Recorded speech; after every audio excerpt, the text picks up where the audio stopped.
نحمدہ و نصلی علی رسولہ الکریم اما بعد فاعوذ باللہ من الشیطان الرجیم بسم اللہ الرحمن الرحیم ان اللہ و ملائکتہ یصلون علی النبی یا ایہا الذین آمنوا صلوا علیہ وسلموا تسلیما اللہم صل علی سیدنا و مولانا محمد وعلی آل سیدنا و مولانا محمد وبارک وسلم وصلی علیہ سبحانک لا علم لنا الا ما علمتنا انک انت العلیم الحکیم رب اشرح لی صدری ویسر لی امری واحلل عقدۃ من لسانی یفقہوا قولی اللہم نور قلوبنا بعلمک واستعمل بدنا بطاعتک اللہم الہمنا رشدنا اللہم اہدنا وسددنا آمین یا رب العالمین۔ پارہ نمبر 7 سورہ مبارکہ مائدہ، آج انشاءاللہ العزیز آیت نمبر 116 تا 120 کا درس ہوگا اور اس میں انشاءاللہ اس سورت کا اختتام بھی ہو جائے گا۔ پھر آئندہ ہفتے انشاءاللہ اس سورت کے جتنے بھی رکوع گزرے ہیں انشاءاللہ رکوع برکوع مختصراً انشاءاللہ خلاصہ بیان کیا جائے گا اور پھر اگلی سورت شروع کی جائے گی۔ گزشتہ آیات میں اللہ تعالیٰ نے حضرت عیسیٰ علیہ السلام پر جو احسانات یا نصارہ پر جو احسانات کیے تھے، جو انعامات کیے تھے، ان کا ذکر ہے، اور انہی میں سے ایک بہت بڑا انعام تھا، ایک معجزہ تھا، وہ تھا مائدہ یعنی دسترخوان کا آسمان سے اترنا، اور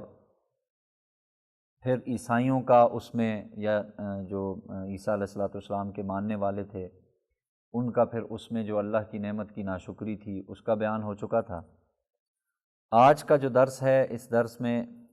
ترجمہ میں ہی ساری تفصیل انشاءاللہ آ جائے گی۔ ایک بہت بڑا انعام، ایک بہت بڑا احسان اللہ تعالیٰ نے جو گزشتہ آیات میں دہرا دیا ہے، اس کے بعد جب وہ ساری کیفیت ہوگی اس کے بعد قیامت کے دن اللہ تعالیٰ اولین آخرین جتنے بھی لوگ ہوں گے ان سب کے سامنے عیسیٰ علیہ السلام کو کھڑا کیا جائے گا، اور عیسیٰ علیہ السلام سے اللہ تعالیٰ کچھ سوال کریں گے، اور ان سوالوں سے جو مقصد ہوگا وہ یہ ہوگا کہ جتنے بھی عیسائی ہیں، جتنے بھی نصارہ ہیں، وہ غور سے سنیں سوال بھی، اور پھر حضرت عیسیٰ علیہ السلام کا جواب بھی۔ اس کو اللہ تعالیٰ نے قرآن مجید کی ان آیات میں ذکر فرمایا ہے۔ وَإِذْ قَالَ اللَّهُ يَا عِيسَى ابْنَ مَرْيَمَ، اور وہ وقت قابل ذکر ہے، یعنی وہ بھی ایک وقت آنے والا ہے جب اللہ تعالیٰ فرمائے گا عیسیٰ ابن مریم سے کہ اے عیسیٰ ابن مریم، أَأَنْتَ قُلْتَ لِلنَّاسِ اتَّخِذُونِي وَأُمِّيَ إِلَٰهَيْنِ مِن دُونِ اللَّهِ، کہ اے عیسیٰ ابن مریم، کیا تم نے ان لوگوں سے کہہ دیا تھا کہ مجھے اور میری ماں کو اللہ کے علاوہ معبود مان لو؟ یہ سوال ہوگا عیسیٰ علیہ السلام سے کہ اے عیسیٰ، آپ نے ان لوگوں کو خود کہا تھا کہ مجھے اور میری ماں کو تم لوگ اللہ کے علاوہ معبود بنا لو، اللہ کے علاوہ خدا بنا لو، کیا تم نے یہ کہا تھا؟ قال، سب سے پہلے تو جب عیسیٰ علیہ السلام روایتوں میں آتا ہے جب عیسیٰ علیہ السلام یہ سوال سنیں گے، جب اللہ کریں گے اور عیسیٰ علیہ السلام اس سوال کو سنیں گے تو سوال سنتے ہی ان کے بدن پر ایک کپ کپی طاری ہو جائے گی اور ان کا بدن لرزنے لگے گا، کانپنے لگے گا، اور پھر اس کے بعد تھوڑی دیر بعد یہ کیفیت کچھ بہتر ہوگی، کچھ سکون میں آئیں گے، اس کے بعد یہ الفاظ دہرائیں گے قال سبحانک، عیسیٰ علیہ السلام کہیں گے یا انہوں نے کہا سبحانک، اے اللہ تو پاک ہے،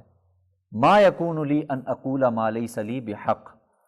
عیسیٰ علیہ السلام عرض کریں گے کہ اللہ آپ تو منزہ ہیں، پاک ہیں، مجھ کو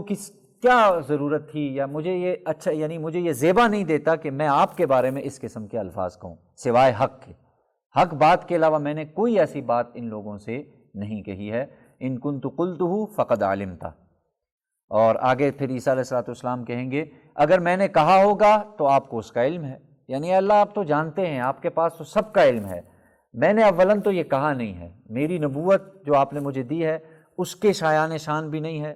اور اس کے علاوہ بھی میرے یہ شایان شان نہیں ہے کہ میں نعوذ باللہ آپ کے بارے میں یہ اپنے بارے میں یہ کہوں کہ لوگوں اللہ کو چھوڑو اور میری عبادت کرو، اور اگر میں نے ایسا کچھ کہا ہے تو آپ کے پاس تو ساری چیزوں کا علم ہے، آپ بتا دیجئے۔ تعلم ما فی نفسی ولا اعلم ما فی نفسک، یعنی اگر میں نے ایسا کہا ہو تو آپ کو اس کا علم ہوگا، آپ تو میرے دل کے اندر کی بات بھی جانتے ہیں جو میں نہیں جانتا، یعنی جو باتیں میں نہیں جانتا آپ ان کو بھی جاننے والے ہیں، تو میں کیسے کہہ سکتا ہوں انک انت علام الغیوب، آپ تو تمام غیبوں کی باتوں کو جاننے والے ہیں۔ یہاں تک تو عیسیٰ علیہ السلام یہ بات یعنی برملا اپنی قوم کے سامنے کہہ دیں گے، اور بتانا اس قوم کو ہوگا کہ بھئی دیکھو تم کہتے تھے کہ ہمیں عیسیٰ نے کہا ہے، عیسیٰ تو آج انکار کر رہا ہے کہ میں نے تو ایسا کسی کو کچھ نہیں کہا، یہاں تک کہ میرے دل میں یہ خیال تک نہیں آیا، اور اگر ایسا کہا ہے تو اللہ ظاہر کر دیں، اور ظاہر ہے ایسا ہوگا نہیں۔ تو پھر وہ جو عیسیٰ علیہ السلام کو نعوذ باللہ خدا مانتے تھے، یا ان کی الوہیت کے قائل تھے، یا ان کی والدہ کے بارے میں جو الوہیت کے قائل تھے، وہ سب کے سب اپنی جگہ پہ یعنی جیسے کہا جائے نا بت بن کے کھڑے ہو جائیں گے کہ یہ ہمارے ساتھ کیا ہوگا۔ ما قلت لهم الا ما امرتنی به ان اعبدوا اللہ ربی وربکم۔ اب یہاں عیسیٰ علیہ السلام اور وضاحت کر رہے ہیں، اے اللہ میں نے صرف ان سے یہ کہا ہے جو آپ نے مجھے حکم دیا ہے۔ کیا حکم دیا ہے؟ ان اعبدوا اللہ ربی وربکم، اس بات کا حکم دیا ہے کہ میں اللہ کی عبادت کروں۔ اے لوگوں اللہ کی عبادت کرو، ربی وربکم، جو میرا بھی رب ہے اور تمہارا بھی رب ہے۔ وَكُنْتُ عَلَيْهِمْ شَهِيدًا مَا دُمْتُ فِيهِمْ۔ آگے عیسیٰ علیہ السلام یہ بیان فرما رہے ہیں کہ ایک تو یہ ہے کہ تم اللہ کی، اور میں ان پر گواہ رہا۔ حضرت عیسیٰ علیہ السلام فرما رہے ہیں اے اللہ جب تک میں ان میں تھا میں یہ گواہی دیتا ہوں کہ میں نے ان سے یہی بات کی ہے۔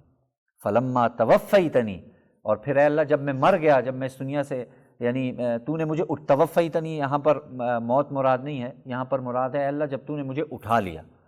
یعنی جب تو نے مجھے زندہ آسمانوں میں اٹھا لیا، کنت انت الرقیب علیہم، تو اس وقت تو آپ ان پہ نگران تھے۔ ظاہر ہے جب آپ نے مجھے اٹھا لیا اس کے بعد کا میں ذمہ دار نہیں ہوں، میں نے جو اپنی بات تھی وہ پوری کر دی، یہ خود اب اس بات کے ذمہ دار ہیں۔ وَأَنْتَ عَلَىٰ كُلِّ شَيْءٍ شَهِيدٌ، اور آپ ہر چیز سے کیا ہیں؟ باخبر ہیں، آپ کو ہر چیز کا پتہ ہے، ہر چیز کے بارے میں آپ کو علم ہے،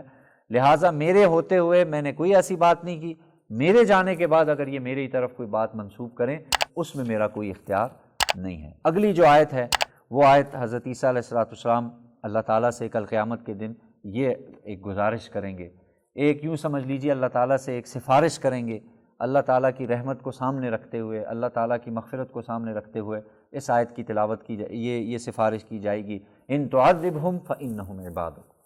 اے اللہ اگر آپ انہیں عذاب دینا چاہیں تو یہ آپ کے بندے ہیں، آپ کو پورا اختیار ہے کہ آپ ان کو کیا کریں؟ عذاب دیں، اور عدل انصاف کا تقاضا یہی ہے کہ یہ عذاب کے مستحق ہے۔ وَإِن تَغْفِرْ لَهُمْ فَإِنَّكَ أَنْتَ الْعَزِيزُ الْحَكِيمُ، اور اگر آپ ان کو بخش دیں، معاف کر دیں، فَإِنَّكَ أَنْتَ الْعَزِيزُ الْحَكِيمُ، تو بے شک آپ کیا ہیں؟ غالب، حکمت والے ہیں۔ یعنی یہاں اللہ کو ایک اللہ کی میں نے کہا نا غفاریت کو سامنے رکھتے ہوئے حضرت عیسیٰ علیہ السلام ایک سفارش کریں گے، اور وہ سفارش یاد رکھیے صرف اور صرف شرک کے علاوہ کے لیے ہوگی، کیونکہ اللہ تعالیٰ نے قرآن میں بیان فرما دیا ہے کہ شرک کو میں معاف نہیں کروں گا، تو شرک کے علاوہ جنہوں نے جو کچھ کیا ہے اے اللہ یہ تیرے بندے ہیں، تیرے سامنے ہیں، اگر تو ان کو عذاب دے دے تجھے حق ہے، اور اگر آپ ان کو معاف کر دیں تو آپ غالب ہیں، حکمت، آپ سے کوئی پوچھنے والا نہیں ہے۔ مقصد اس آیت کا یہ ہے کہ آپ معاف کر دیں تو آپ کو کوئی پوچھنے والا نہیں ہے، آپ ظاہر آپ مالک ہیں، خالق ہیں۔ قال اللہ ھذا یوم ینفع الصادقین صدقہم، اللہ تعالیٰ فرماتے ہیں کہ اس دن یعنی آج قیامت کے دن سچوں کو ان کی سچائی نفع دے گی، جس نے سچ کہا ہے دنیا میں اس کو اللہ تعالیٰ، یہاں سچ سے مراد یاد رکھیے ایک تو زبانی سچ ہے، ایک اعمال کا سچ ہے، اور ایک ایمان کا سچ ہے، یعنی ہر چیز میں سچائی ہو۔ ایمان کا سچ کیا ہے؟ ظاہر ایمان میں سچ نہیں ہوگا تو کفر نفاق ہے، زبان کی سچائی نہیں ہوگی تو جھوٹ ہوگا، اعمال کی سچائی نہیں ہوگی تو یہ ریاکاری ہوگی، تینوں چیزوں میں سچائی ضروری ہے۔ ایمان کی سچائی، اگر وہ ایمان کی سچائی نہیں ہے، میں اللہ پر ایمان لایا اور یہ اوپر اوپر سے چل رہا ہے تو دل میں ایسی یعنی یہ راسخ نہیں ہے تو یہ منافقت ہے، اور اللہ نہ کرے ایسا بالکل ہی نہیں ہے تو پھر تو یہ کفر ہے۔ اعمال کی سچائی نہیں ہوگی، یعنی میں جو عمل کر رہا ہوں اللہ کے لیے کر رہا ہوں، اگر ایسا نہیں ہے تو پھر یہ ریاکاری ہوگی، اور ظاہر ہے ریاکاری یہ بھی ایک شرک کی ایک شکل ہے۔ اور تیسری چیز ہے زبان کی سچائی، اگر زبان کی سچائی نہیں تو وہ جھوٹ ہوگا، تینوں ہی چیزیں جہنم میں لے جانے والی ہیں۔ تو اللہ فرماتے ہیں یہ دن سچوں کو ان کی سچائی کا نفع دے گا، آج کے دن انہیں نفع پہنچے گا، جو لوگ بھی اپنے اعمال میں، اپنے اقوال میں اور اپنے ایمان میں سچے ہیں، آج ان کی کوئی کسی قسم کا وہ نہیں ہے۔ لہم جنات تجری من تحتها الانہار خالدین فیہا ابدا، ان کے لیے باغات ہوں گے جن کے نیچے نہریں جاری ہوں گی، خالدین فیہا ابدا، وہ اس میں ہمیشہ ہمیشہ رہیں گے۔ رضی اللہ عنہم، ورضوا عنہ، اللہ تعالیٰ ان سے راضی ہوگا، وہ اللہ سے راضی ہوں گے۔ ذالک الفوز العظیم، حقیقت میں یہ سب سے بڑی کامیابی ہے۔ ظاہر ہے آپ کے علم میں ہے، ایک مفصل حدیث ہے، نبی صلی اللہ علیہ وسلم نے فرمایا جب اللہ تعالیٰ فیصلہ کر لیں گے، بار بار آپ نے سنا لیکن وہ اس آیت سے اس کا تعلق ہے، رضی اللہ عنہم ورضوا عنہ۔ اللہ کے رسول علیہ السلام نے فرمایا جب جنت جہنم کا فیصلہ ہو جائے گا، موت کو ذبح کر دیا جائے گا، جہنمی جہنم میں ہوں گے، تالا لگ جائے گا، اب یہاں سے کوئی باہر نہیں آ سکتا، جنتی جنت میں ہوں گے، تالا لگ جائے گا، اب یہاں سے کوئی نکل نہیں سکتا۔ یعنی جب یہ سارے فیصلے ہو جائیں گے، اس کے بعد اب اللہ تعالیٰ اپنے بندوں کی طرف مخاطب ہو کے فرمائیں گے، اے میرے بندو، جو جو نعمتیں تمہیں عطا کی تھی تم ان سے راضی ہو، خوش ہو؟ وہ کہیں گے اللہ بالکل ہم راضی، ہم خوش ہیں، اور ظاہر ہے آپ نے ہمیں سب کچھ دے دیا، اور جو ہم نے کبھی سوچا نہیں تھا وہ بھی مل گیا۔ اللہ فرمائیں گے ایک چیز رہتی ہے جو میں تمہیں عطا کرنے والا ہوں، اور وہ سب سے بڑی نعمت۔ تو اس پر جنتی حیران ہوں گے کہ اے اللہ اتنا کچھ دینے کے بعد ابھی اگر کچھ اور باقی ہے تو وہ کیا نعمت ہے؟ تو پھر اللہ تعالیٰ فرمائیں گے کہ اے میرے بندو، آج میں تم سے راضی ہو گیا، اس کے بعد دوبارہ کبھی تم سے ناراض نہیں ہوں گا۔ آج جو تمہیں رضا کا، جسے کہا جاتا ہے رضا کا پروانہ دے دیا ہے، آج کے بعد کبھی ناراضگی والا معاملہ نہیں ہے۔ تو اس پر جنتی اتنے خوش ہوں گے کہ جتنی وہ نعمتیں ملی ہیں وہ سب ایک طرف، اللہ کی طرف سے یہ اعلان ایک طرف کہ اب دوبارہ تم سے کبھی ناراضگی والا معاملہ نہیں ہوگا۔ اور ظاہر ہے جہنمی وہ اپنی طرف ان کا اپنا حساب و کتاب ہوگا، تو وہ اللہ تعالیٰ بیان فرما رہے ہیں رضی اللہ عنہم ورضوا عنہ، اللہ تعالیٰ ان سے راضی ہوگا اور وہ اللہ سے راضی ہوں گے۔ ذالک الفوز العظیم، یہ سب سے بڑی کامیابی ہے۔ اللہ تعالیٰ خود قرآن میں بیان فرما رہے ہیں کہ جس سے اللہ راضی ہو گیا وہ سب سے بڑی وہ کامیاب ترین آدمی ہے جس سے اللہ تعالیٰ راضی ہو گیا۔ اور ظاہر ہے اس دنیا میں بھی اللہ تعالیٰ جس سے راضی ہوتا ہے وہ ہر شخص جان سکتا ہے، اس سے وہی اعمال ہوں گے جن اعمال سے اللہ راضی ہوتا ہے۔ تو اس کا یہ مطلب ہوگا کہ اللہ اس سے راضی ہے، تو مانگنا بھی چاہیے اللہ تعالیٰ سے کہ اے اللہ مجھے وہ اعمال نصیب فرما جن سے تو راضی ہوتا ہے۔ کل قیامت کے دن مجھے یہی اعمال کام آئیں گے۔ للہ ملک السماوات والارض وما فیہن، آخری آیت اللہ تعالیٰ اس پر اختتام کر رہے ہیں، اللہ کے لیے ہے جو جتنی بھی بادشاہتیں ہیں، جو کچھ بھی ہے زمین و آسمان میں، بادشاہت کس کی ہے؟ اللہ تعالیٰ کی ہے۔ وما فیہن، اور جو کچھ ان میں ان کے درمیان ہے۔ وَهُوَ عَلَىٰ كُلِّ شَيْءٍ قدیر، اور وہ ہر چیز پر کیا ہے؟ قادر ہے۔ یعنی ساری ابتدا جہاں سے ہوئی سورہ مائدہ کی، اور اختتام یہ ایک تتمہ سمجھ لیجئے سورہ مائدہ کا ہے، اس سورہ کی، یعنی اللہ تعالیٰ نے اس کی ابتدا کی تھی اللہ سے کیے ہوئے وعدوں کے بارے میں، اب یہاں پہ اللہ تعالیٰ اس کا خاتمہ، اس کا نتیجہ بیان کر دیا۔ یعنی ابدی کامیابی تو وہی ہے جس کو اللہ کامیاب کر لیں، اور یہ بھی ذہن میں رکھ لینا ہے کہ جو کچھ ہے یعنی زمین و آسمان میں، اس کی سراسر بادشاہی کس کی ہے؟ اللہ تعالیٰ کی ہے، اور اللہ تعالیٰ ہر چیز پر قادر ہے۔ اب ایک آیت ہے، اس آیت میں نبی صلی اللہ علیہ وسلم بہت زیادہ اس آیت کی تلاوت کرتے تھے، ان تعذبہم فانہم عبادک وان تغفر لہم فانک انت العزیز الحکیم۔ اس آیت کے حوالے سے چند احادیث ہیں، وہ ذہن میں رکھ لیں۔ حدیث میں ہے کہ ایک رات نبی صلی اللہ علیہ وسلم صبح تک اسی آیت کو نماز میں پڑھتے رہے، یعنی رات جاگے تو تہجد میں اسی آیت کو پڑھتے رہے۔ حضرت ابو ذر سے روایت ہے آپ صلی اللہ علیہ وسلم ایک رات اسی آیت کو پڑھتے رہے، حتیٰ کہ رکوع اور سجدے میں بھی یہی آیت پڑھتے رہے۔ صبح کو جب اس کی وجہ پوچھی، میں نے پوچھا کہ اللہ کے رسول آپ نے اسی آیت کو پڑھتے رہے، آپ اسی آیت کو، تو آپ صلی اللہ علیہ وسلم نے فرمایا میں اللہ تعالیٰ سے شفاعت امت کے لیے سوال کر رہا تھا، یعنی میں بار بار اللہ سے یہ اس میں ایک سوال ہے، اے اللہ تو اگر ان کو عذاب دے، یہ تیرے بندے ہیں، لیکن اے اللہ اگر تو معاف کر دے، تو میرا اصل جو زور تھا یا نبی صلی اللہ علیہ وسلم کا جو منشا تھی وہ یہ تھی کہ اے اللہ ان کو معاف کر دے۔ تو پھر اللہ تعالیٰ نے مجھ سے یہ بات ارشاد فرمائی، اللہ نے مجھ سے وعدہ کیا ہے کہ اے محمد صلی اللہ علیہ وسلم شرک کے علاوہ میں سب کو معاف کر سکتا ہوں، یعنی اگر شرک نہیں ہے تو پھر آپ کی جو سفارش ہے وہ کیا ہے؟ قبول ہے۔ ایک دوسری ایک طویل حدیث ہے، حضرت ابو ذر کا بیان مروی ہے، حضرت ابو ذر کہہ رہے تھے نبی صلی اللہ علیہ وسلم نے عشاء کی نماز پڑھائی ایک دفعہ، اس کے بعد لوگ اپنی اپنی الگ نمازیں پڑھنے لگے۔ نبی صلی اللہ علیہ وسلم اپنے مسکن پر جا بیٹھے، اور جب دیکھا کہ لوگ اپنے گھر چلے گئے ہیں تو پھر مصلی پر آ کر نماز میں مشغول ہو گئے۔ اب میں بھی آ گیا، آپ کے پیچھے نماز پڑھنے لگا، آپ نے داہنی طرف ہو جانے کا اشارہ کیا، یعنی جیسے یہ مسئلہ ہے کہ امام اکیلا ہو تو پھر جو ایک مقتدی ہو تو وہ پھر دائیں طرف کھڑا ہو جائے امام کے ساتھ، حضرت ابو ذر کہتے ہیں میں داہنی طرف آ گیا، اتنے میں دیکھا حضرت عبداللہ ابن مسعود بھی آ گئے اور وہ ہمارے پیچھے کھڑے ہو گئے، تو انہیں بائیں طرف ہو جانے کا اشارہ کر دیا، یعنی نبی علیہ السلام نے فرمایا تم میری بائیں جانب ہو جاؤ۔ اور یعنی پھر اس کے بعد ہم تینوں اپنی الگ الگ نمازیں پڑھنے لگے، لیکن آپ نے نماز ہی میں ہی ایک آیت شروع کر دی، تو اسے آپ پڑھتے رہے یہاں تک کہ یعنی عشاء کے بعد سے لے کر فجر کا وقت ہو گیا، آپ یہی آیت پڑھ رہے تھے۔ میں نے عبداللہ ابن مسعود سے کہا کہ رات بھر ایک ہی آیت پڑھنے کا سبب نبی صلی اللہ علیہ وسلم سے پوچھیں، تو انہوں نے کہا کہ بھئی جب تک آپ علیہ السلام خود نہیں بیان کریں گے تو میں تو کچھ نہیں پوچھوں گا۔ تو حضرت ابو ذر کہتے ہیں حضرت عبداللہ بن مسعود نے تو کہا کہ میں نہیں پوچھوں گا، تو میں نے پھر ہمت کی، جرأت کی کہ میں نبی علیہ السلام کے پاس گیا، یا رسول اللہ میرے ماں باپ آپ پر قربان ہوں، سارا قرآن آپ کے سینے میں ہے ظاہر ہے، لیکن آپ قرآن میں صرف اسی آیت کو کیوں پڑھتے رہے؟ اگر ہم میں سے کوئی ایسا کرتا تو اس پر اعتراض ہوتا۔ تو آپ علیہ السلام نے فرمایا میں خدا سے اس امت کے لیے دعا کر رہا تھا۔ میں نے پوچھا پھر اللہ تعالیٰ کی طرف سے کیا جواب ملا؟ جب آپ اللہ سے اتنی دعائیں کر رہے تھے تو کیا جواب ملا؟ جس پر آپ صلی اللہ علیہ وسلم نے جس بات کا مجھ سے وعدہ کیا گیا ہے، اگر اس کو تم لوگوں کو میں بتا دوں جو اللہ نے مجھ سے وعدہ کیا ہے، تو تم میں سے اکثر نماز پڑھنا ہی چھوڑ دو گے اور خدا کی رحمت کا بہانہ لے لو گے، یعنی اللہ بڑا غفور و رحیم ہے، اللہ بخشنے والا ہے، یعنی یہ بات۔ میں نے کہا کہ کیا میں لوگوں کو یہ خوشخبری نہ سنا دوں، یعنی ان تک پہنچا دوں کہ اللہ تعالیٰ کی رحمت بہت زیادہ ہے؟ فرمایا نبی علیہ الصلوۃ والسلام نے کہ پہنچا دو۔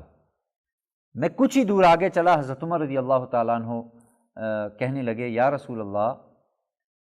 اگر لوگوں کو یہ بات پہنچا دی جائے گی تو پھر لوگ عبادت کرنا چھوڑ دیں گے۔ تو آپ نے مجھے واپس بلا لیا، اور وہ یہ آیت تھی یعنی جو پوری رات آپ نے پڑھی، ان تعذبہم فإنہم عبادک وإن تغفر لہم فإنک انت العزیز الحکیم۔ پھر آپ صلی اللہ علیہ وسلم نے اپنے ہاتھ اٹھائے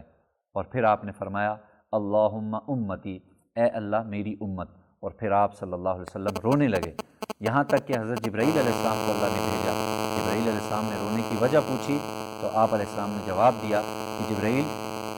اللہ تعالیٰ نے میری امت کے بارے میں، یعنی اللہ تعالیٰ میری امت کے بارے میں یعنی میری امت کا اللہ کیا حال فرمائیں گے، کیا ہوگا میری امت کا؟ تو پھر حضرت جبرائیل علیہ السلام دوبارہ گئے اللہ تعالیٰ سے پوچھنے کے لیے، تو اللہ تعالیٰ نے فرمایا اے جبرائیل، محمد صلی اللہ علیہ وسلم سے جا کر کہہ دو ہم تمہاری امت کے بارے میں تمہیں راضی کر دیں گے، یعنی اب آپ رونا بند کر دیں۔ تو اللہم رب صلی وسلم علی رسول اللہ صلی اللہ علیہ وسلم۔ اب ظاہر ہے یہاں پر نبی صلی اللہ علیہ وسلم کی اس امت کے بارے میں رونا کڑنا، آپ علیہ الصلوۃ والسلام کا اس ایک آیت کو کئی راتوں میں پڑھ کے صرف سفارش کرنا اس امت کے بارے میں، یہ نبی صلی اللہ علیہ وسلم کی رؤوف ہونے، رحیم ہونے کی دلیل ہے۔ باقی رہی یہ بات کہ نبی صلی اللہ علیہ وسلم نے پھر کیوں بھیجا صحابی کو، اس حوالے سے ایک روایت ذہن میں رکھے، پھر میں جواب دیتا ہوں، پھر درس ختم کرتے ہیں۔ ایک دفعہ حضرت ابو ہریرہ رضی اللہ عنہ فرماتے ہیں کہ میں مسجد نبی کے پاس ہی ایک باغ میں داخل ہو رہا تھا،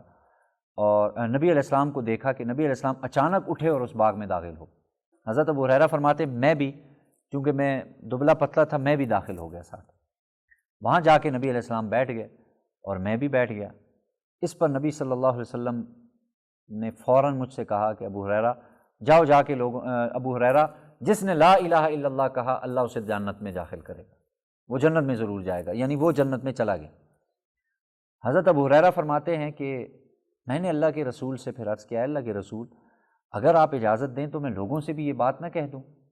کہ بھئی جو لا الہ الا اللہ پڑھ لیا بس وہ جنت کا ٹکٹ ہے، عمل کی ضرورت نہیں ہے، گویا اس سے یہ سمجھ میں آ رہا ہے۔ آپ علیہ الصلوۃ والسلام نے فرمایا ہاں جا کے لوگوں سے کہہ دو۔ حضرت ابو ہریرہ فرماتے ہیں ابھی میں باغ سے نکلا، تھوڑا آگے جا رہا تھا، حضرت عمر مجھے مل گئے،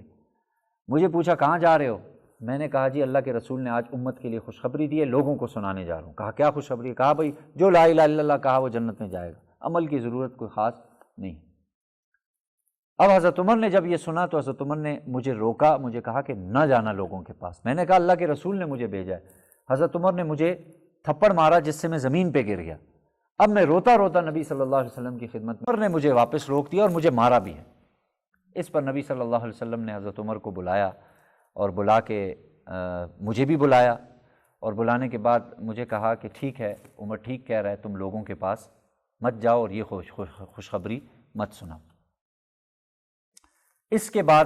حضرت عمر رضی اللہ تعالیٰ عنہ نے بھی بتا دیا تھا کہ بھئی اس طریقے سے نہ سنایا جائے۔ اب علماء کرام فرماتے ہیں